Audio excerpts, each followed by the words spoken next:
Então, o que que a gente fez? A gente, aqui no hospital, criou, escreveu recomendações para admissão e suspensão de tratamentos intensivos em condições de desequilíbrio entre necessidades e recursos disponíveis. Não é meio complicado, mas o que quer dizer isso? São recomendações para internação e a alta da UTI, em situação de desequilíbrio entre oferta e recurso, que é o que a gente está tendo agora.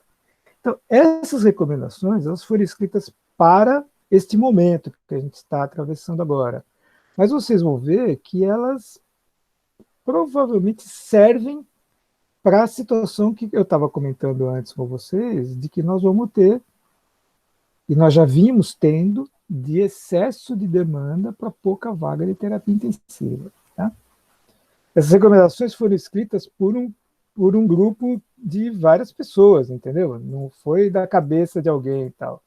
Tem quem escreveu essas recomendações foram o Diego, que vocês conhecem, lá da emergência, o Daniel, que é médico também da emergência, principalmente da enfermaria de retaguarda, lá da enfermaria de emergência, o Tiago, que é docente da clínica médica, que é o coordenador da UTI de clínica, o Venâncio, que vocês conhecem também, neurocirurgião, membro do Comitê de Bioética do hospital e professor de ética e bioética, o José Carlos e a Cristina, que são da equipe de cuidados paliativos, do HC, tá?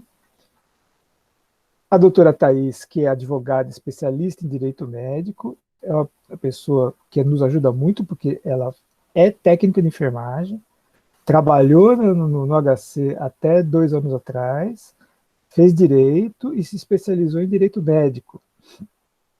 Pessoa muito, apoia muito, é muito importante a presença dela. A Daniele, que vocês também conhecem, nossa professora de bioética, e eu. A gente juntou e escreveu um grupo de recomendações, que não saiu só da nossa cabeça, da nossa criatividade, entendeu? A gente usou várias referências, por exemplo. Os italianos, quando se viram naquela situação dramática no mês de março, eles se juntaram e escreveram essas recomendações de ética para admissão e tratamento intensivo. Quem escreveu isso foi a Associação Italiana de Anestesiologia e Terapia Intensiva. Tá? Muito bom, eles estavam passando por aquele momento. Valeu, foi um documento importante para nós, porque do ponto de vista ético, moral e legal, a Itália é bem parecida com o Brasil. Tá? Pegamos também esse documento da CHEST, que é uma revista importante, né? Que fez um guia da alocação de recursos escassos para ventilação mecânica. Esse guia ele não é novo, ele é de 2009, se não me engano, mas o interessante desse guia é que ele foi feito, inclusive com participação, com consulta pública. Eles escreveram isso e deixaram um tempo em consulta pública lá em Maryland, onde isso foi escrito, e as pessoas deram palpite, o que eles achavam, tal. Então é uma recomendação muito interessante. Tem esse aqui também, que foi publicado no New England, tá? Alocação de recursos escassos, justiça na alocação de recursos escassos em tempo de Covid. E aí a gente, para escrever isso, a gente se baseou em princípios, como eu falei para vocês. Os princípios estão aqui, ó. Ao cuidar do paciente, a gente deve respeitar a sua vontade. As decisões são baseadas no prognóstico do paciente. E, se possível, a gente deve discutir as decisões com o paciente, a família e a equipe. Tá? O planejamento prévio dos tratamentos deve levar em consideração autonomia, beneficência, não maleficência e justiça, que vocês conhecem. Né? São princípios que a gente discute com vocês. Justiça não só em relação ao indivíduo, mas vamos lembrar também que nós estamos num momento em que a gente tem que considerar uma catástrofe de saúde pública. Então nós temos que pensar no público também. Não é só na pessoa. Temos que pensar em todo mundo. Tá? Não devemos fazer eutanásia, não devemos fazer eutanásia nunca. Mas, particularmente agora, a gente não deve fazer. Tá? Não podemos prolongar o processo de morte de ninguém. Tá? Devemos fazer anotações claras em prontuário, porque isso tem que guiar as pessoas. O prontuário serve para que tenha continuidade do tratamento que a gente está fazendo.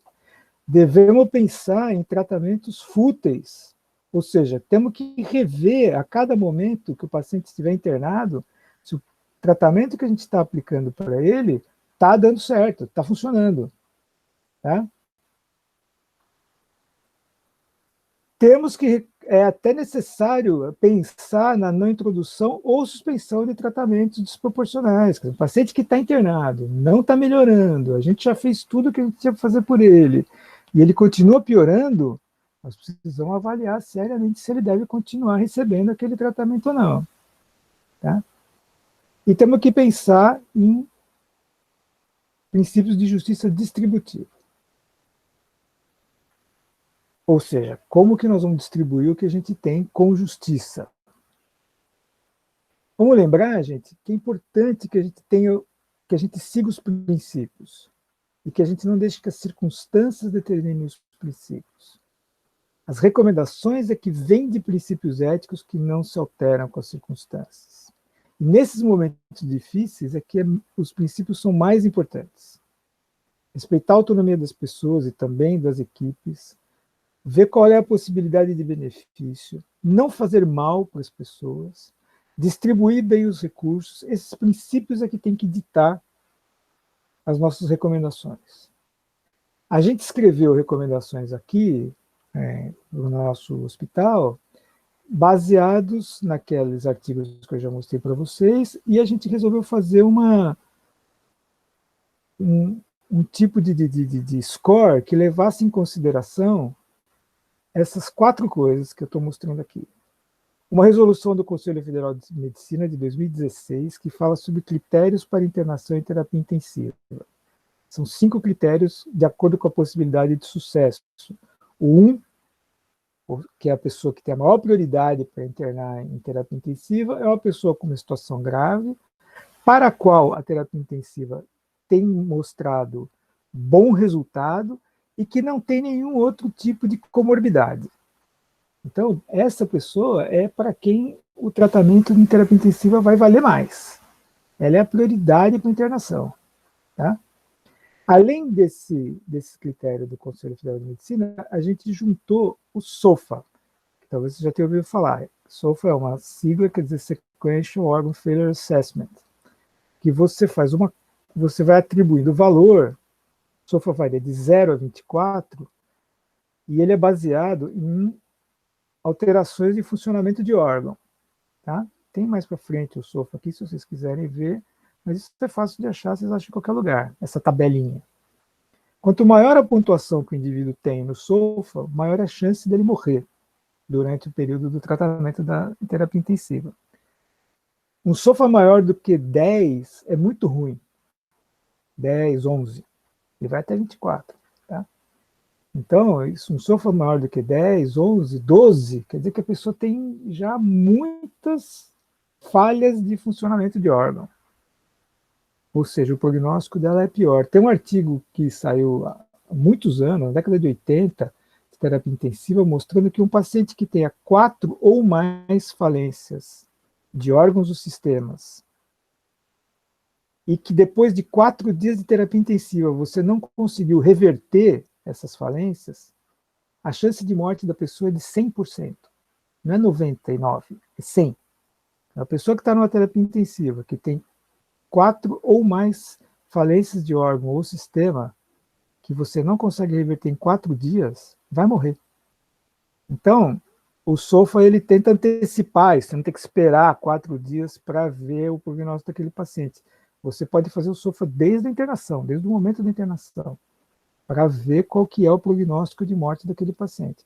Ah, é 100%? Não, não é 100%, mas ele se aproxima bastante do resultado objetivo, concreto do tratamento dos pacientes. E, além disso, a gente resolveu levar em consideração também a performance anterior da pessoa. Quer dizer, qual que é a funcionalidade daquela pessoa? Como que ela estava antes de precisar de UTI?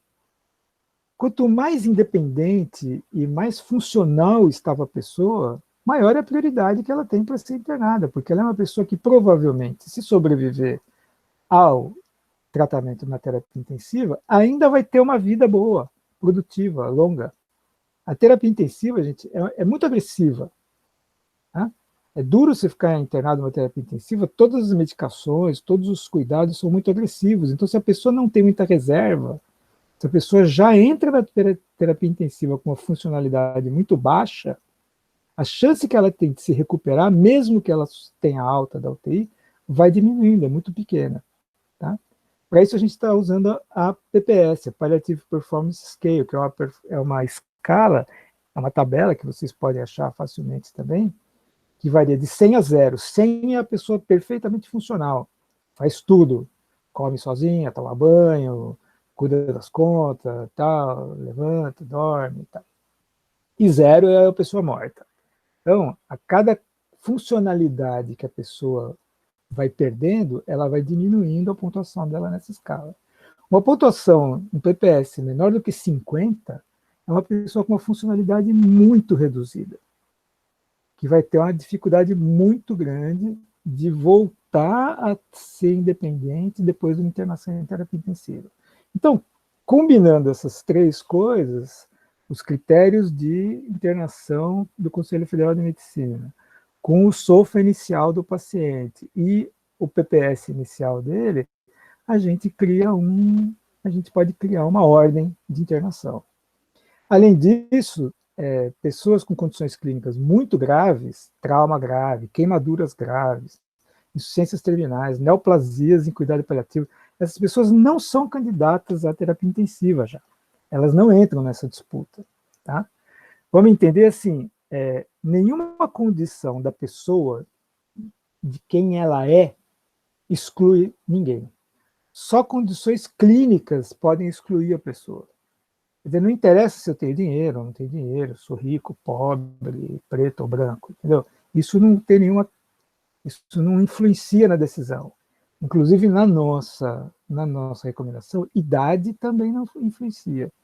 Né? Na Itália, eles estabeleceram, por exemplo, um limite de idade para colocar a pessoa na UTI. Aqui a gente não colocou isso. Né? A gente vai colocar características clínicas da pessoa, aí sim.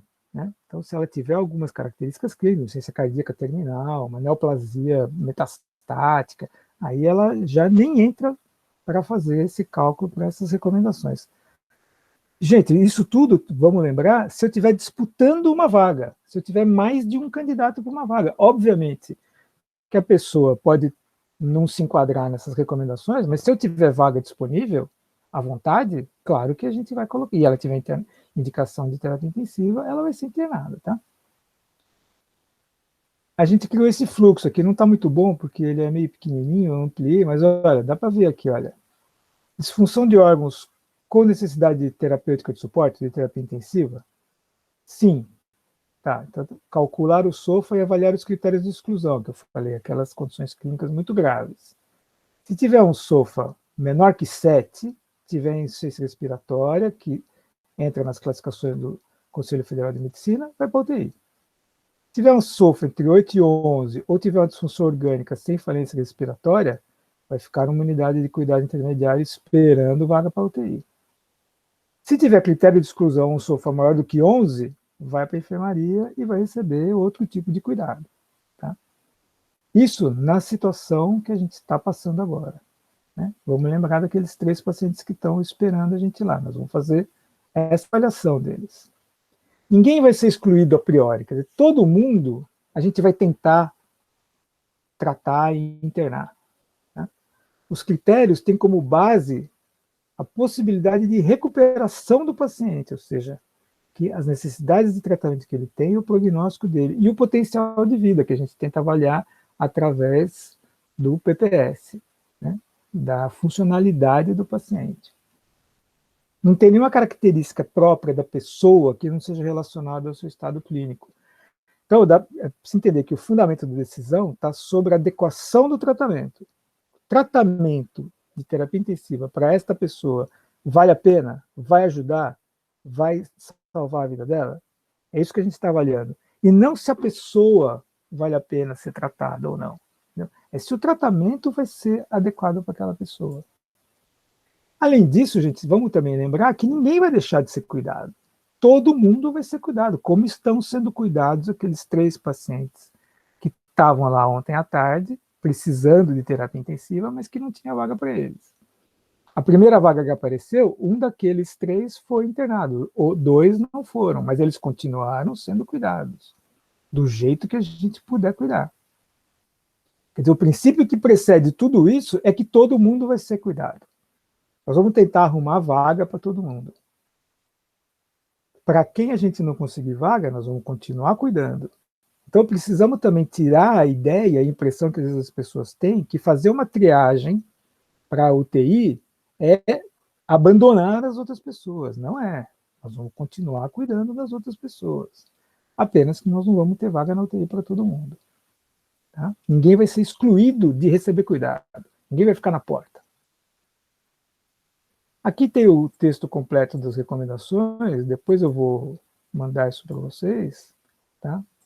As condições de exclusão, aqui os critérios do Conselho Federal de Medicina, tá? Que eu citei, e era basicamente essa mensagem que eu tinha para dar para vocês, gente.